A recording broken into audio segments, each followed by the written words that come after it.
देखिए आज के क्लास में हम क्लास 10th का इकोनॉमिक्स पढ़ेंगे। दूसरा चैप्टर राज्य एवं राष्ट्र की आय के बारे में पढ़ेंगे। और इस चैप्टर में जो मुख्य रूप से हमको पढ़ना है पूरा यही इतना बात को पूरा पढ़ना है डिटेल करके। और इसी में आपको काफ़ी लंबा समय लगेगा, देखने में लगेगा बहुत छोटा है कि इतना ही पढ़ के ख़त्म हो जाएगा, लेकिन यही जो है बहुत बड़ा है। अब इसमें एक एक करके हम सारा बात को समझेंगे। सबसे पहले तो यहाँ पे देखते हैं कि आई फॉर इनकम आय। तो सबसे पहले हम आय कहते हैं कि आय कहते हैं किसको? तो आय कहने का मतलब कोई भी व्यक्ति जो होता है किसी प्रकार का शारीरिक या मानसिक कार्य करता है। इन शारीरिक या मानसिक कार्य कहने का मतलब या तो वह शरीर से कार्य करता है या तो वह दिमाग से काम करता है, या शरीर और दिमाग दोनों से कार्य करता है। और उसके बदले में उसे जो पारिश्रमिक प्राप्त होती है उसी को उस व्यक्ति का आय कहते हैं। यानी कहने का मतलब कोई किसान है, खेत में गेहूं का उत्पादन कर रहा है, खूब परिश्रम कर रहा है, और परिश्रम के पश्चात कुछ समय के बाद उसको फसल की प्राप्ति होती है, अनाज की प्राप्ति होती है, तो जो उसको गेहूं प्राप्त हुआ वही उसकी आय है। इसके अलावा कोई इंजीनियर है, अपना कंपनी में कार्य कर रहा है, कंपनी में नए नए टेक्नोलॉजी के माध्यम से कुछ बना रहा है और उसके बाद उसको मंथली पेमेंट मिलता है। तो काम करने के बाद उसको मंथली पेमेंट जो मिलता है वही उसका आय कहलाता है। यानी आय की बात किया जाता है तो जब भी कोई व्यक्ति शारीरिक या मानसिक कार्य करता है, शारीरिक या मानसिक कार्य करता है और बदले में उसे जो पारिश्रमिक प्राप्त होती है उसी को उस व्यक्ति का आय कहते हैं। आगे देखेंगे हम राष्ट्रीय आय, नेशनल इनकम कि राष्ट्रीय आय क्या है। तो राष्ट्रीय आय कहने का मतलब कहता है कि समानता एक वर्ष में पूरे भारत की बात किया जाता है। तो पूरे भारत की बात किया जाता है तो ये भारत में जितना भी भौगोलिक क्षेत्र है और उस भौगोलिक क्षेत्र में रहने वाले लोगों का जो आय प्राप्त होता है उसी को हम राष्ट्रीय आय कहते हैं। यानी राष्ट्रीय आय कहने का मतलब समानता एक वर्ष में किसी राष्ट्र में कुल अर्जित आय को ही हम राष्ट्रीय आय कहते हैं। यानी भारत की बात किया जाता है तो भारत में एक वर्ष में जो भी आय की प्राप्ति होती है, जो भी आय की प्राप्ति होती है उसी को हम राष्ट्रीय आय कहते हैं। और ये राष्ट्रीय आय की गणना जो होती है एक वित्तीय वर्ष पर होता है। वित्तीय वर्ष जो होता है 1 अप्रैल से जो 31 मार्च होता है इसी को हम वित्तीय वर्ष कहते हैं। और इसी अवधि के दौरान जो आय अर्जित होगा उसी को हम क्या कहेंगे? राष्ट्रीय आय। अर्थात राष्ट्रीय आय किसे कहते हैं? समानता एक वर्ष में किसी राष्ट्र में कुल अर्जित आय को ही हम राष्ट्रीय आय कहते हैं। अब उसके बाद हम देखेंगे कि प्रति व्यक्ति आय। तो प्रति व्यक्ति आय कहने का मतलब per capita income, PCI, per capita income प्रति व्यक्ति आय। तो प्रति व्यक्ति यदि हमको भारत का प्रति व्यक्ति आय निकालना है तो भारत का प्रति व्यक्ति आय निकालने के लिए क्या करेंगे? हम भारत की कुल जनसंख्या को पहले ज्ञात करेंगे। अब भारत की कुल जनसंख्या को ज्ञात करेंगे, उसके बाद भारत की कुल राष्ट्रीय आय को ज्ञात करेंगे। अब जो राष्ट्रीय आय आएगा उसमें यदि हम राष्ट्र की कुल जनसंख्या से भाग लगा देते हैं और भाग लगाने के बाद यदि जो भागफल आता है उसी को हम प्रति व्यक्ति आय कहते हैं। और ये जो आय है यानी कि पर कैपिटा इनकम प्रति व्यक्ति आय जो है, प्रति व्यक्ति आय कहने का मतलब समानता एक वर्ष में किसी राष्ट्र में कुल अर्जित आय, यानी कुल राष्ट्रीय आय में कुल जनसंख्या से जब भाग लगा दिया जाता है उसके बाद जो भागफल प्राप्त होते हैं उसी को हम राष्ट्रीय प्रति व्यक्ति आय कहते हैं।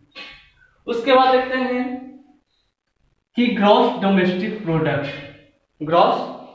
पहले एक बार सुन लेते हैं, उसके बाद एक करके पूरा डिटेल चलेंगे। अभी तो सिर्फ हम डिफिनेशन चल रहे हैं, उसके बाद हम एक करके पूरा का डिटेल चलेंगे। उसके बाद है आपका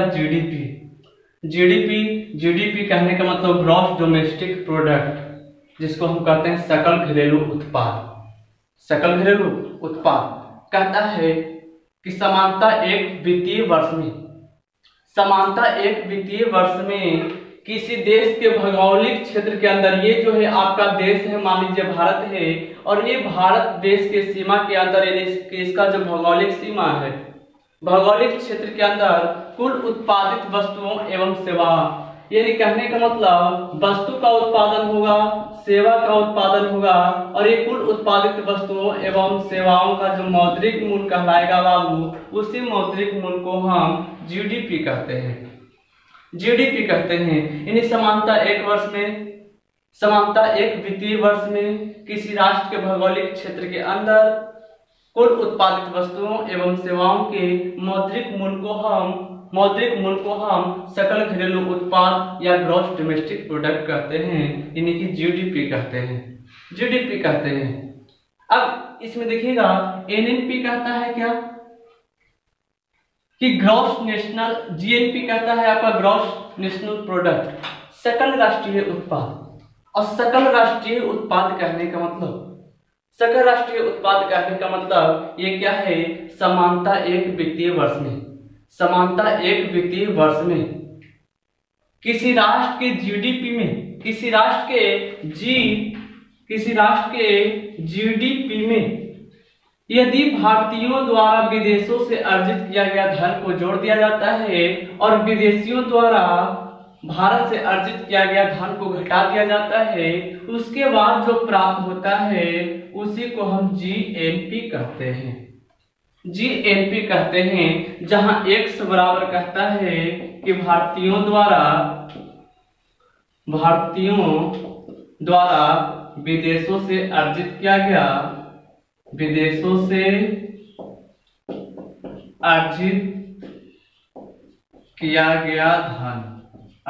गया धन, जबकि y कहता है कि विदेशियों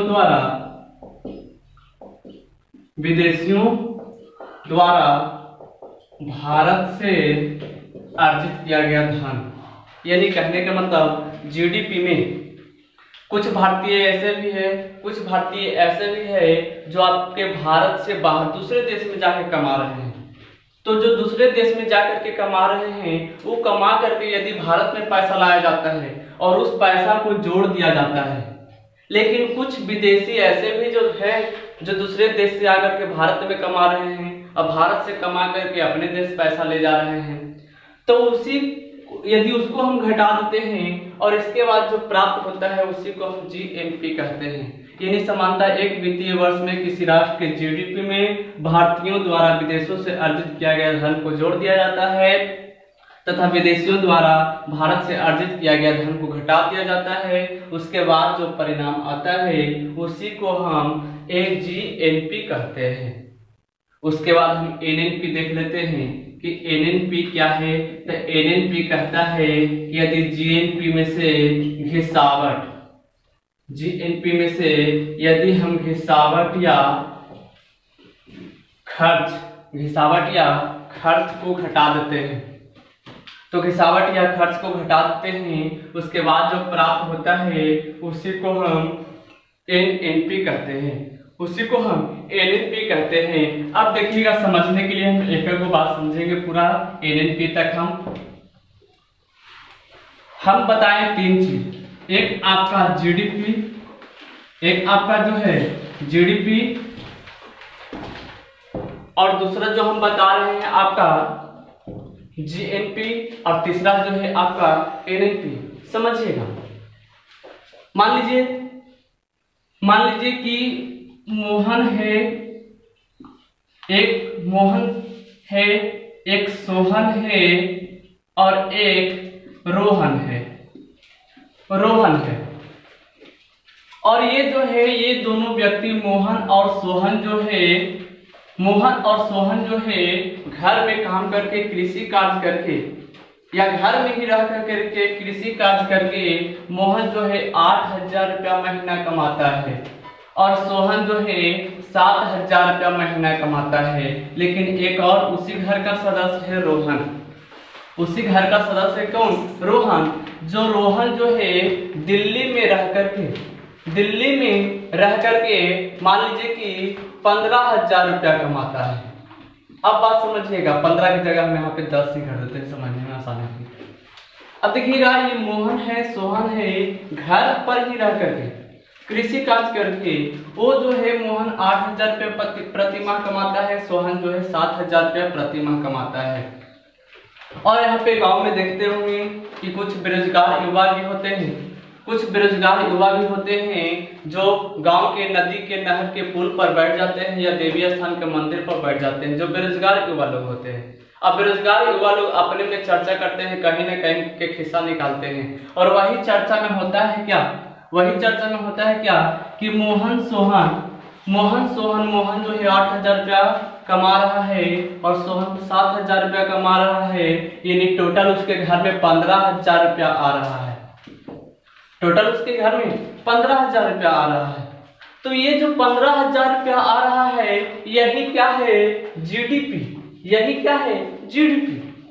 और पुल पर बैठे एक और बेरोजगार व्यक्ति बोलता है कि मोहन सोहन कमा रहा है वो जो दिल्ली में रह के कमा रहा से, तो दिल्ली में रह के कमा रहा है कितना, 10,000 रुपया, 10,000 रुपया कमा रहा है। लेकिन फिर एक पुष्ट बोलता है कि ओकर घर में एगो नौकर काम करता है, ओकर घर में नौकर काम करता है और वह नौकर को 3,000 रुपया प्रति माह वेतन देता है, 3,000 रुपया प्रति माह वेतन देता है। तो यहाँ पे हुआ क्या, उसके घर में कुल इनकम हो रहा था 15,000 रुपया, लेकिन एक और सदस्य थे जो 10,000 रुपया बाहर जाके कमा रहा था। तो ये 10,000 रुपया एक में क्या करेंगे, जोड़ देंगे, और घर में जो नौकर है ओकरा तो देना पड़ेगा ना, देना पड़ेगा। तो ये जो है 3,000 रुपया इसको हम घटा देंगे, 3,000 रुपया घटा देंगे, और घटाने के बाद 15, 10, 25, 25 में से 3 गया था 22,000। ये जो 22,000 आया है यही आपका क्या है, जीएनपी है। यानी कि घर के परिवार के सदस्य जो घर में रह के कमा रहा था ओकर पहले तुलना किया, तो जो घर में रह के कमा रहा है वह जीडीपी, लेकिन ओकर घर के एक सदस्य जो है घर से बाहर दिल्ली रह के कमा रहा है, वो कमा करके पैसा घर पर ला रहा है, तो उसको जोड़ दिया गया। और उसके घर में एक नौकर काम कर रहा है, उसको वेतन दिया जाता है, उसको घटा दिया जाता है। तो इस प्रकार से यह जो प्राप्त होता है जीएनपी कहलाता है। लेकिन कोई उसी में जो पुल पर बैठे बेरोजगार है उसी में से एक कहता है कि का 22,000 है, तब 22,000 में का 22,000 बचिए जाता है। घर को चलाने के लिए कुछ ना कुछ खर्च होता है, और घर को चलाने के लिए मान लीजिए 22,000 इनकम हो रहा है, और घर को चलाने में मान लीजिए कि 15,000 रुपया खर्च कर दे रहा है, ये खर्च हो रहा है, और खर्च करने के बाद इसको बच रहा है कितना, 7,000। तो ये जो 7,000 बचा है यही एनएनपी कहलाता है, यही 7,000 जो बचा वो क्या कहलाएगा, एनएनपी। और ये जो है ओकर घर के शुद्ध राष्ट्रीय आय है, ओकर घर के वास्तविक इनकम यही है, ये न कि जीएनपी और एनएनपी आपका, जीएनपी और जीडीपी है। घर का जो वास्तविक आय है उसका क्या है, एनएनपी, और यही 7,000 खर्च या घिसावट को, यानी जीएनपी में से घिसावट या खर्च को क्या किए हैं, घटा दिए हैं। तो इस तरह से एक बार फिर से सुन लीजिएगा, जीडीपी, जीएनपी और एनएनपी। जीडीपी का पूरा नाम जो होता है ग्रॉस डोमेस्टिक प्रोडक्ट होता है, जिसे सकल घरेलू उत्पाद कहते हैं। समानता एक वित्तीय वर्ष में, समानता एक वित्तीय वर्ष में किसी देश के भौगोलिक क्षेत्र के अंदर, भौगोलिक क्षेत्र के अंदर कुल उत्पादित वस्तुओं एवं सेवाओं के मौद्रिक मूल्य को ही हम जीडीपी कहते हैं।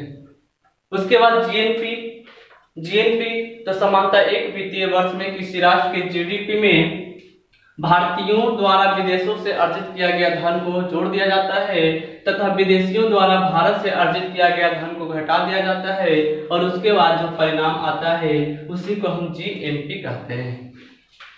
उसके बाद हम देखते हैं एनएनपी, तो किसी राष्ट्र के जीएनपी में से घिसावट या खर्च को घटा दिया जाता है, उसके बाद जो प्राप्त होता है उसी को हम एनएनपी कहते हैं, उसी को हम एनएनपी कहते हैं। अब भारत का जो राष्ट्रीय आय है वही एनएनपी है, वही एनएनपी है। अब यहाँ पे पूरा फिर से हम आय, राष्ट्रीय आय, प्रति व्यक्ति आय के बारे में चर्चा करते हैं।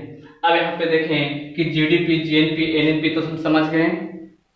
अब यहाँ पे भारत के राष्ट्रीय आय के बारे में, यानी कि राष्ट्रीय आय की बात किया जाता है, राष्ट्रीय आय की बात किया जाता है तो राष्ट्रीय आय में हम देखें क्या, सबसे पहले एक व्यक्ति है दादा भाई नौरोजी। और दादा भाई नौरोजी क्या किए, तो 1868 की ही घटना है। 1868 में ही दादा भाई नौरोजी जो है भारत के राष्ट्रीय आय की गणना किए। और उस समय उन्होंने एक पुस्तक लिखे, उस पुस्तक का नाम है poverty and un-British rule in India. यानी कि 1868 ईस्वी में दादा भाई नौरोजी ने पुस्तक लिखे poverty and un-British rule in India. और उसी पुस्तक में भारत के राष्ट्रीय आय के बारे में बताएं। और जब इनके द्वारा भारत के राष्ट्रीय आय का गणना किया गया तो देखा गया कि भारत का जो राष्ट्रीय आय है, यानी कि भारत की राष्ट्रीय आय से ही ज्ञात किया गया कि जो भारत का प्रति व्यक्ति आय का गणना किया और प्रति व्यक्ति आय जो प्राप्त किया गया मात्र 20 रुपया बताया गया। भारत का प्रति व्यक्ति आय जो बताया गया, ये वार्षिक आय बताया गया 20 रुपया बताया गया। और इसी पुस्तक में इन्होंने अंग्रेजों को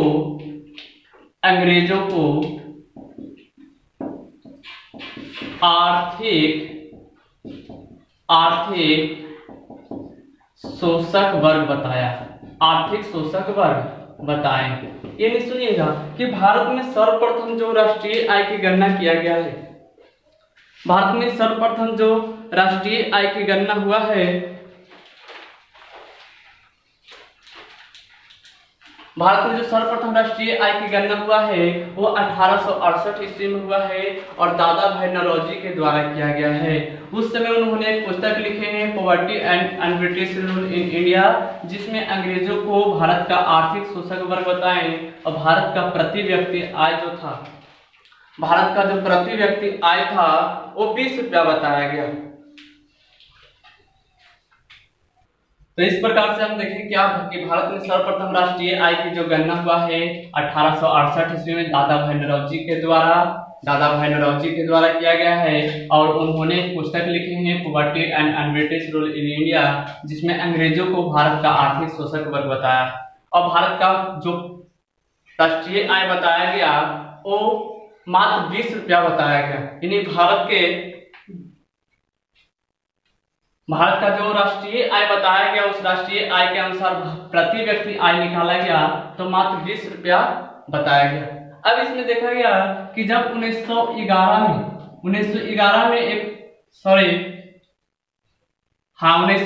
में एक व्यक्ति है एफ सिरास और एफ सिरास के द्वारा भी भारत के राष्ट्रीय आय की गणना किया गया।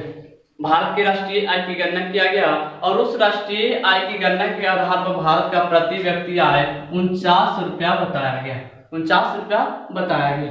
लेकिन जैसे ही भारत आजाद हुआ 1947 में और 1947 में भारत आजाद होते ही 1949 ईस्वी में राष्ट्रीय आय की गणना के लिए एक कमेटी का गठन किया गया, समिति का गठन किया गया और उस समिति का नाम दिया गया राष्ट्रीय आय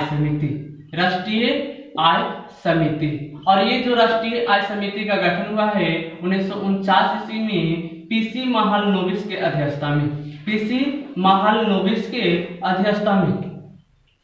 और इन्होंने स्वतंत्रता प्राप्ति के बाद भारत में सर्वप्रथम इनकी अध्यक्षता में राष्ट्रीय आय का गणना किया गया। और 1949 के आर्थिक सर्वेक्षण के आधार पर 1951 ईस्वी में भारत सरकार को रिपोर्ट सौंपा गया।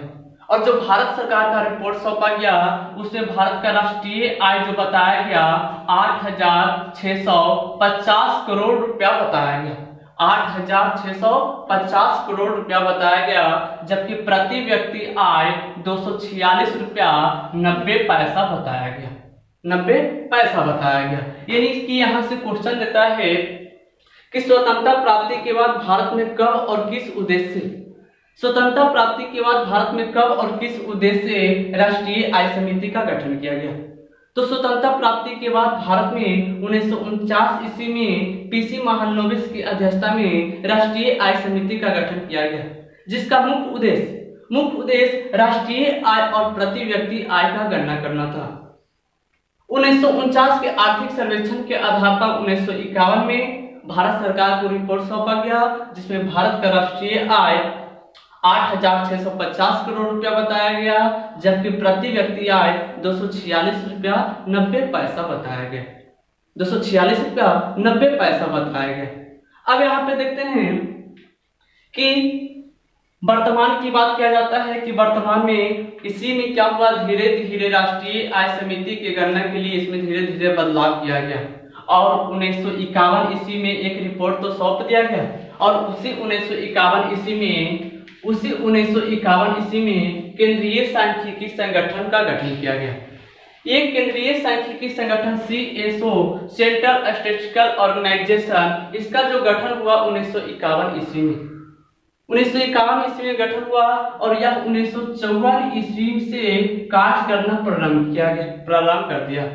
अब भारत में राष्ट्रीय आय की गणना का जो मुख्य समिति जो कार्य करता है, मुख्य संगठन जो कार्य करता है, वर्तमान में यही संगठन कार्य करता है। यानी कि वर्तमान में राष्ट्रीय आय समिति का जो आंकड़ा प्राप्त करता है वो केंद्रीय सांख्यिकी संगठन के द्वारा ही किया जाता है और इस केंद्रीय सांख्यिकी संगठन को राष्ट्रीय आय की गणना प्राप्त करने में सहायता प्रदान करने वाला एक संगठन है NSSO, national sample survey organisation, राष्ट्रीय प्रतिदर सर्वेक्षण संगठन।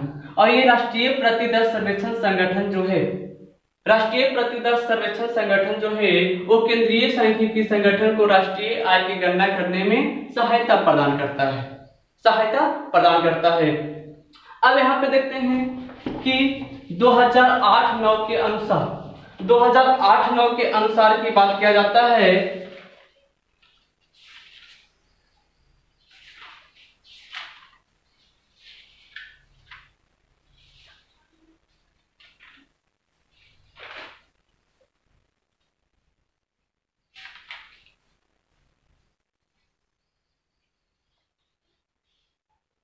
दो 2008-9 के आंकड़ा के अनुसार कहा जाता है, ये आपको एग्जाम में याद रखना है, ऑब्जेक्टिव क्वेश्चन देता है, NCERT के माध्यम से हम आपको बता रहे हैं कि 2008-9 के आंकड़ा के अनुसार भारत का जो प्रति व्यक्ति आय बताया गया है वो 25,494 रुपया बताया गया है। यानी 2008-9 के अनुसार भारत का जो प्रति व्यक्ति आय है वो कितना है, तो 25,494 रुपया है। उसके बाद 2002-03 के आंकड़ा के अनुसार, 2002-03 के आंकड़ा के अनुसार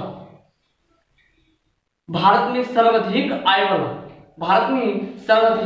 वाला राज्य की बात करता है तो सर्वाधिक आय वाला राज्य जो है वो आपका गोवा है और गोवा का सर्वाधिक आय जो है 54,850 रुपया है, 54,850 रुपया है। जबकि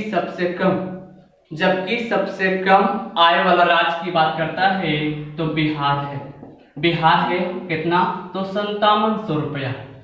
यानी कि ये तीनों ऑब्जेक्टिव आपको ध्यान देना है कि 2008-9 के अनुसार भारत का जो राष्ट्रीय आय है वो 25,494 रुपया यानी प्रति व्यक्ति है। 2002-03 के अनुसार जो है भारत का जो प्रति व्यक्ति आय है वो सर्वाधिक प्रति व्यक्ति आय में आपका कौन सा है, गोवा है। भारत में सबसे कम कौन है, तो बिहार है। लेकिन बिहार की बात करता है कि बिहार में सर्वाधिक प्रति व्यक्ति आय वाला जिला कौन सा है, तो पटना है। सर्वाधिक प्रति व्यक्ति आय वाला जिला कौन सा है, पटना है। सबसे कम प्रति व्यक्ति आय वाला जिला कौन सा है, तो शिवहर है। सबसे कम प्रति व्यक्ति आय वाला जिला जो है आपका शिवहर है। लेकिन यहाँ पे देख रहे हैं कि गोवा, बिहार, क्या बिहार वास्तविक में प्रति व्यक्ति आय में कम है, तो नहीं। ये जो बिहार जो है वास्तविक में प्रति व्यक्ति आय में कम नहीं है, ये बिहार के लोग दर्शाना नहीं चाहता है। गोवा में क्या है, गोवा में प्रति व्यक्ति आय काफी अच्छा है, क्योंकि वहाँ के रहने वाले लोग, कमाने वाले लोग जो होते हैं सरकार को सही सही आंकड़ा बता देते हैं, और सही सही आंकड़ा बताने के कारण वहाँ का प्रति व्यक्ति आय जो होता है सबसे अधिक हो जाता है। और ऐसे भी वहाँ जो है प्रति व्यक्ति आय सबसे अधिक है। लेकिन बिहार की हम देखते हैं कि इतना कम है नहीं, सरकार को आंकड़ा सही से नहीं पहुँच पाता है। क्यों? क्योंकि बिहार के यदि कोई व्यक्ति टेम्पो चला रहा है और टेम्पो वाला से पूछे कि आपको से टैक्स लगेगा, आप सही सही बताइए आप कितना कमाते हैं, तो टेम्पो में 2 पैसेंजर बिठा लेगा कि दिन भर में 2 ढोते हैं। देखिए 3 गो सीट है पीछे, 1 सीट है आगे, यही 2 पैसेंजर ढोते हैं। जब वहाँ पे टैक्स की बात आएगा तब, लेकिन जब टैक्स की बात नहीं आएगा, जब पूछने वाला वहाँ से चला जाएगा, तो देखवे करते हैं बिहार की क्या स्थिति है। टेम्पो में पूरा सीट बिठा लेगा, ऊपर से लटका भी लेता है। इसी तरह से गाय जो दूधने वाला होते हैं, गोवाला दूध बेचने वाला, सरकार कहे कि हम आपको जांचते हैं कि कितना आप कमाते हैं और उसी अनुसार आपको टैक्स लगेगा। तो जिस दिन सरकार के आदमी वहाँ पे आए रहेगा, उस दिन गाय का दूध कम दुहेगा और बछड़ा खोल देगा कि जाओ पी लो। और इस तरह से वहाँ पे दर्द काफी कम होता है। बिहार के लोग काफी जो होते हैं आंकड़ा को छुप पाते हैं। कहा जाता है बिहारी लोग कहता है कि खाए चीनी और कहे चुन्नी, खा रहा चीनी और कह रहा है चुन्नी खा रहे हैं। और यही कारण बिहार के लोग जो होता है आंकड़ा सही से नहीं बताता है, इसलिए बिहार का जो प्रति व्यक्ति आय जो है सबसे कम है। ऐसे भी बिहार जो है बीमारू राज्य के दर्जा में आता है। तो फिर से यहाँ पे एक बार पूरा बात को हम सुनेंगे, जितना बात बताए हैं हम पूरा बात को सुनेंगे, उसके बाद हम आगे के टॉपिक में पढ़ेंगे कि आय किसे कहते हैं। तो जब कोई व्यक्ति किसी प्रकार का शारीरिक या मानसिक कार्य करता है, उसके बदले में उसे जो पारिश्रमिक प्राप्त होता है उसी को हम आय कहते हैं। राष्ट्रीय आय तो सामान्यतः एक वित्तीय वर्ष में किसी राष्ट्र में कुल अर्जित आय को हम राष्ट्रीय आय कहते हैं। प्रति व्यक्ति आय किसे कहते हैं? तो सामान्यतः एक वित्तीय वर्ष में किसी राष्ट्र के कुल आय में राष्ट्र की कुल जनसंख्या से जब भाग लगा दिया जाता है, उसके बाद जो परिणाम आते हैं उसी को हम प्रति व्यक्ति आय कहते हैं।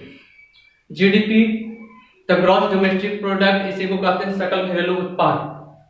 सामान्यतः एक वित्तीय वर्ष में किसी राष्ट्र के भौगोलिक क्षेत्र के अंदर कुल उत्पादित वस्तुओं एवं सेवाओं के मौद्रिक मूल्य को हम जीडीपी कहते हैं। जीएनपी किसे कहते हैं?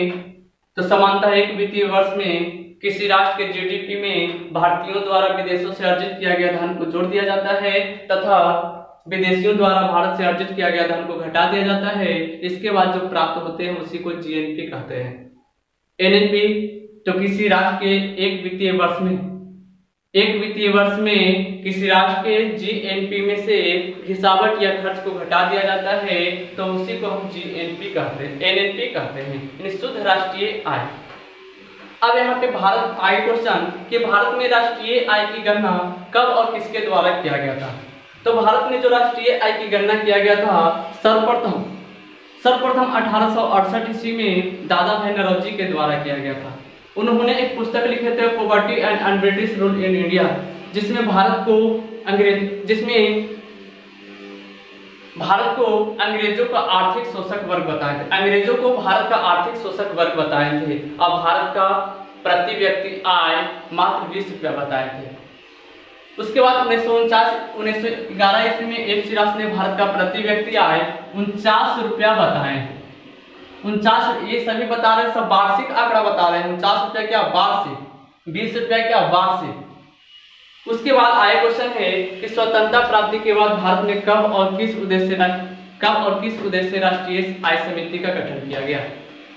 तो स्वतंत्रता प्राप्ति के बाद भारत में 1949 ईस्वी में पीसी महालनोबिस की अध्यक्षता में राष्ट्रीय आय समिति का गठन किया गया, जिसका मुख्य उद्देश्य राष्ट्रीय आय प्रति व्यक्ति आय का पता लगाना था।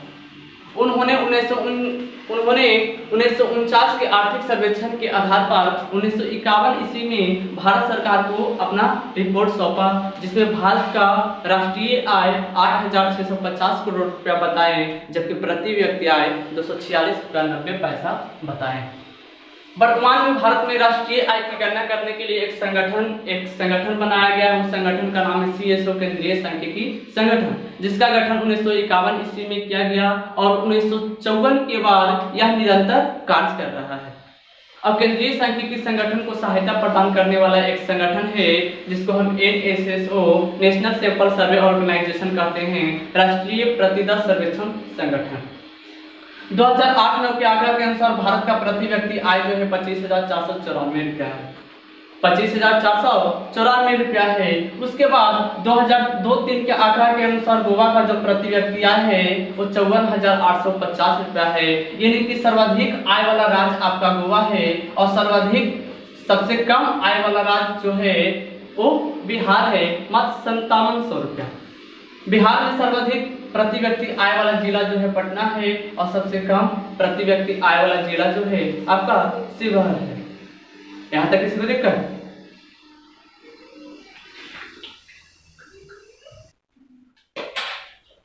आगे देखिएगा, राष्ट्रीय आय की गणना। जब भी हम राष्ट्रीय आय की गणना करते हैं या राष्ट्रीय आय की गणना होता है तो राष्ट्रीय आय की गणना में क्या क्या कठिनाई होती है। तो कठिनाई में देखा गया कि आंकड़े को एकत्रित करने में परेशानी, पूरा देश का आंकड़ा एकत्रित करना होता है। अब पूरे देश के आंकड़ा एकत्रित करने में काफी परेशानी होता है, ये जो है पहला कारण है। दूसरा कहता है प्राप्त आंकड़ों का दोहरा मापदंड। कभी कभी होता है क्या, जो आंकड़ा हम लोग प्राप्त करते हैं उसकी गणना हो जाती है और फिर वही आंकड़ा जो होता है उसका दोहरा मापदंड हो जाता है, दोबारा गणना हो जाता है। इससे भी क्या होता है, तो राष्ट्रीय आय की गणना में कठिनाई होता है। उसके बाद मूल्यों के निर्धारण में अंतर। वस्तु के जो मूल्य होते हैं, मूल्य को निर्धारण में अंतर होने के कारण भी यहाँ पे राष्ट्रीय आय की गणना में कठिनाई होती है। उसके बाद बाजारों में कालाबाजारी, और बाजारों में कालाबाजारी से भी राष्ट्रीय आय की गणना में कठिनाई होती है। उसके बाद देखते हैं कि राष्ट्रीय आय की गणना की प्रमुख विधि कौन कौन सी है। तो राष्ट्रीय आय की गणना की बात की विधि किया जाता है तो कहा जाता है उत्पादन गणना विधि। एक तो हम वस्तु कितना उत्पादन हो रहा है उस उत्पादन के आधार पर हम राष्ट्रीय आय की गणना कर सकते हैं। दूसरा आय गणना विधि, कितना इनकम हो रहा है उसके आधार पर राष्ट्रीय आय की गणना कर सकते हैं। तीसरा व्यय गणना विधि, कितना खर्च हो रहा है उसके आधार पर हम राष्ट्रीय आय की गणना कर सकते हैं। आगे है चौथा व्यवसाय गणना विधि, कितना का व्यापार हो रहा है, बिजनेस हो रहा है, उस बिजनेस के आधार पर हम राष्ट्रीय आय की गणना कर सकते हैं। आगे है मूल योग गणना विधि, जितना भी रुपया है सभी को जोड़ करके, मूल्यों को जोड़ करके, वस्तु को जोड़ करके वहां पे राष्ट्रीय आय की गणना कर सकते हैं। आगे देखिएगा कुछ ऑब्जेक्टिव है कि अर्थशास्त्री है एक रैगनर नक्स, और रैगनर नक्स ने कहे कि गरीबी जो है गरीबों को जन्म देती है, गरीबी जो है गरीबों को जन्म देती है। उसके बाद WDR वर्ल्ड डेवलपमेंट रिपोर्ट यानी विश्व विकास रिपोर्ट के अनुसार 2007 ईस्वी में भारत का जो प्रति व्यक्ति आय था वो $950 था, जो अमेरिका के आय का 1/48वां भाग था। यानी कि अमेरिका का जितना आय था उसका 1/48वां भाग है आपका क्या, भारत का प्रति व्यक्ति आय। उसके बाद बिहार में देखा गया बिहार जो है गरीबी रेखा के अंतर्गत आता है और बिहार में 41.1% आबादी जो है वो गरीबी रेखा के नीचे गुजर बसर करती है। ठीक, तो आज के क्लास में हम इतना ही तक देखेंगे। इसके बाद हम नेक्स्ट क्लास में, इसमें कुछ बचा नहीं है, छोटा छोटा पॉइंट है, 2-4 को क्वेश्चन आंसर है, उसको हम बोल करके पूरा समझा करके क्लियर कर देंगे। मेन जो टॉपिक था राज्य एवं राष्ट्र की आय जो था आपका क्लियर हो गया।